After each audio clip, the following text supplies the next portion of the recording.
Welcome to Creative Imperfections. I'm Kelly, and I am so glad you're here. Think of this podcast as your safe place to be your beautifully messy self. Let's dive in.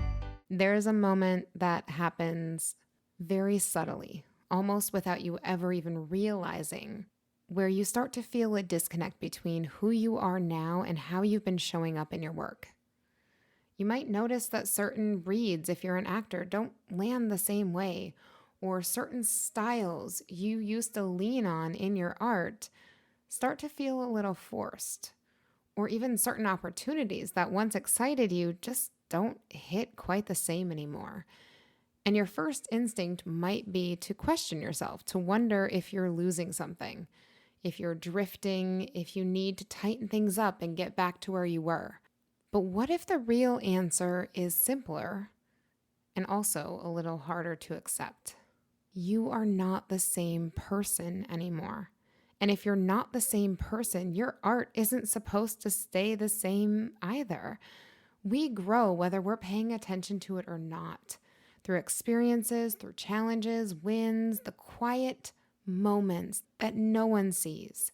We are constantly evolving. Our perspective deepens, our emotional range expands, our understanding of people, of ourselves, of the world shifts in ways that are hard to measure, but once you feel it, it's impossible to ignore. And all of that shows up in your work, whether you're trying to control it or not. The tension comes when you're still trying to create from an old version of yourself, when you're still reaching for instincts, tones, or approaches that were true for you at one point, but don't fully align anymore.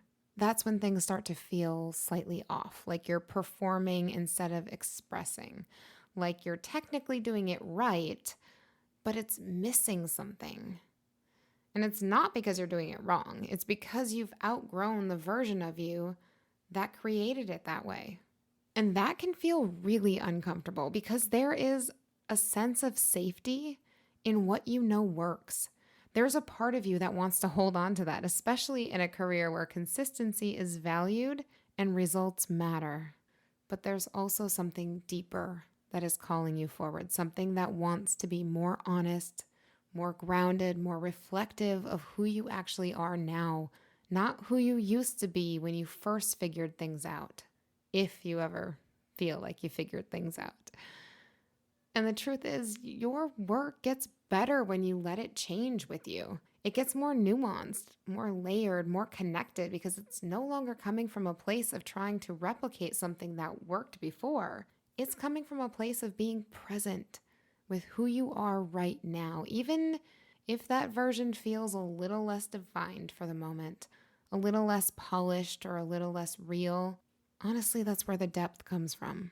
But you have to be willing to let go of the need to sound like you used to. You have to trust that what you're gaining is more valuable than what you're leaving behind, even if it's harder to measure at first, because growth doesn't always look like improvement in a straight line. Sometimes it just looks like disruption before it ever starts to look like clarity. So if your work feels different lately, if you feel like you're in a bit of a creative shift, instead of trying to correct it right away, get curious about it. Ask yourself what has changed in you, what you see now that you didn't see before, what you feel now that you didn't allow yourself to feel before, and how that might actually be informing your work in a much deeper way. Because the thing is, your art is not separate from you. It's a reflection of you. And if you're changing, your art's supposed to change too.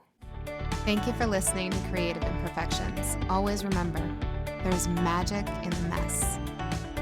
If you enjoyed this episode, share it, subscribe, and keep showing up for your beautifully imperfect journey. Until next time.